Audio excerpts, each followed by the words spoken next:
Polisi menemukan mayat di sebuah bangunan lama. Setelah survei lokasinya, menemukan gadis itu dibius seumur hidupnya, dan menderita beberapa hal yang menyebabkan kematian. Polisi memberitahu ayah dari gadis itu, meminta dia datang untuk mengklaimnya. Laoli yang sedang bekerja, menerima telepon. Dia tidak percaya apakah ini sungguhan. Putrinya cerdas dan bijaksana. Bagaimana dia bisa diserang sampai mati? Ketika dia melihat tubuh putrinya, kesedihan yang sangat mendalam membuatnya bahkan tidak bisa menangis. Kuku putrinya retak semua. Bisa dibayangkan seberapa dia menderita selama hidupnya. Laoli berjalan seperti orang mati. Hatinya telah mati bersama putrinya. Tapi pembunuhnya belum dibawa ke pengadilan. Jadi dia tidak bisa tinggal diam saja. Dia datang ke kantor polisi setiap hari untuk menunggu kabar. Memasang selembaran di seluruh jalan, supaya pembunuhnya mendapatkan hukuman yang pantas didapatkan. Lalu Minky menemukan selembaran itu. Dia ingat tentang penyerangan gadis itu di malam itu. Karena dirinya sendiri tidak melakukan pelanggaran. Dia hanya diancam teman sekelasnya untuk membuat video itu. Minky menyadari bahwa ini adalah masalah yang serius. Menemui teman sekelasnya supaya mereka menyerahkan diri. Tapi temannya tidak setuju, karena mereka berpengalaman mendapatkan uang membuat video. Dan menggunakan anak di bawah umur. Hanya akan tertangkap selama beberapa bulan lalu keluar. Mereka mengancam Minky untuk tidak membocorkan semuanya. Bila tertangkap, mereka akan menyatakan bahwa Minky merupakan kaki tangannya. Minky melihat penawaran hadiah untuk kasus itu. Dia sangat menyesal, membenci dirinya sendiri karena menjadi seorang pecundang. Kenapa gagal mencegah kejadian itu terjadi? Berpikir untuk pergi. Akhirnya dia memutuskan untuk memberitahu Laoli tentang markas temannya itu. Dia mengirim SMS ke Laoli dan memberitahu alamat temannya. Setelah Laoli menerima informasi itu, dia tidak memberitahu polisi, tapi siap menghukum pembunuhnya sendiri. Anak laki-laki itu sedang menonton video kejahatan yang dia ambil sendiri. Tapi dia tidak tahu, pada saat ini ada seorang pria bersembunyi di belakangnya. Pria itu adalah ayah dari gadis yang ada di video itu. Melihat putrinya menerima siksaan seperti itu sebelum kematiannya, Laoli tidak dapat menahan amarahnya lagi. Laoli mengambil tongkat baseball. Mulai dengan gila balas dendam. Anak itu terus memohon belas kasihan. Tapi semakin dia meminta belas kasihan, Laoli semakin marah. Karena putrinya terus memohon pada anak itu untuk melepaskannya. Laoli memukulnya 28 kali. Mengalahkan anak laki-laki itu, dia tidak bisa membuatnya menjadi hantu. Pada saat ini, Laoli melihat ponselnya. Ini pesan lain dari pembunuh lainnya, Taoti. Keduanya setuju untuk naik kereta ke Jiangcheng. Setelah mendapatkan petunjuk, Laoli bergegas ke stasiun. Tapi pada akhirnya dia terlambat. Dia harus naik kereta berikutnya ke Jiangcheng. Taoti tidak tahu bahwa kaki tangannya telah dibunuh oleh Laoli. Pesan teks lagi, mengatakan padanya untuk bertemu di kelas pelatihan Mingsan. Tuan Yang, pemilik kelas pelatihan ini, adalah orang yang membeli video tidak senonoh milik mereka. Mendengar Totai membunuh, langsung memberi dia uang. Membiarkan dia pergi ke hotel resort untuk berlindung.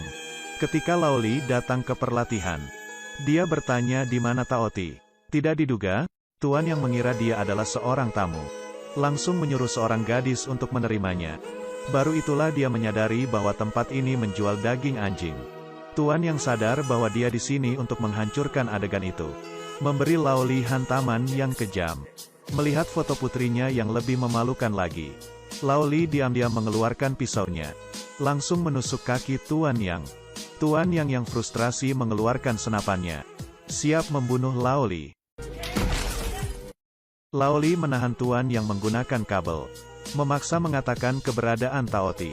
Tuan Yang sekarat, mengatakan padanya bahwa Taoti pergi ke resort. Sekarang sudah mendapatkan jawaban yang diinginkan. Kemudian dia membunuh Tuan Yang. Laoli mengambil senapan dan bersiap untuk pergi ke resort untuk menemukan Taoti.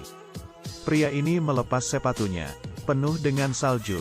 Kakinya sangat dingin sehingga mati rasa. Tapi dia tidak peduli seberapa buruk situasinya.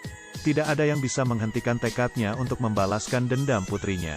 Laoli memegang peta resort, mendatangi pintu ke pintu untuk menemukan Taoti si pembunuh. Tapi tidak mendengar kabar apapun. Di sisi lain, Taoti menelpon Minky dan bertanya apakah polisi datang untuk menangkap seseorang. dan meminta Minky untuk memberitahu rekan-rekannya untuk pergi ke Villa Emerald. Dia memilih untuk menyembunyikan bahwa kaki tangannya sudah terbunuh. Dia takut rekannya tertangkap lalu mengaku ke polisi bahwa dia adalah kaki tangannya. Jadi langsung memiliki rencana baru. Dia mendengarkannya lalu pergi ke Villa Emerald. Memberitahu Lao Li lagi. Karena dia berharap Lao Li bisa membunuh Tao Ti. Jadi tidak akan memiliki bukti sebagai kaki tangannya.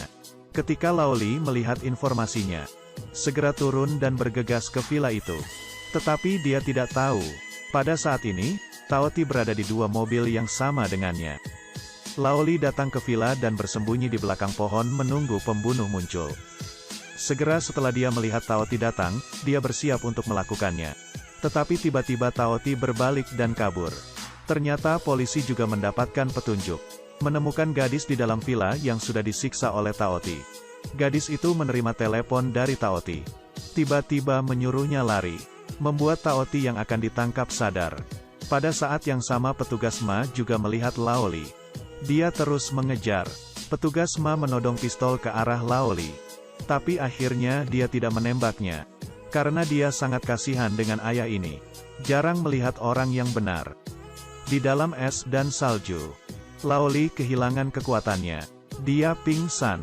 Tao Ti yang melarikan diri, menelepon Minky. Meminta uang untuk melarikan diri.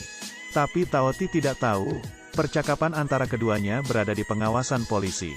Mengatur tempat pertemuan. Keesokan harinya, Minky akhirnya datang ke alun-alun untuk bertemu Tao Ti, di bawah perlindungan polisi. Pada saat yang sama, Lao Li yang tidur di atas salju, menerima SMS berkali-kali. Tao Ti menemukan polisi lalu langsung dengan panik melarikan diri. Pada saat ini, Lao Li muncul di depannya dengan senapan. Polisi yang baik langsung mengepungnya. Tao Ti akhirnya merasa ketakutan. Dia ingin menyerah. Karena setidaknya dia bisa hidup. Tidak peduli seberapa petugas Ma berusaha membujuk. Lao Li akhirnya tetap membuat pilihannya sendiri.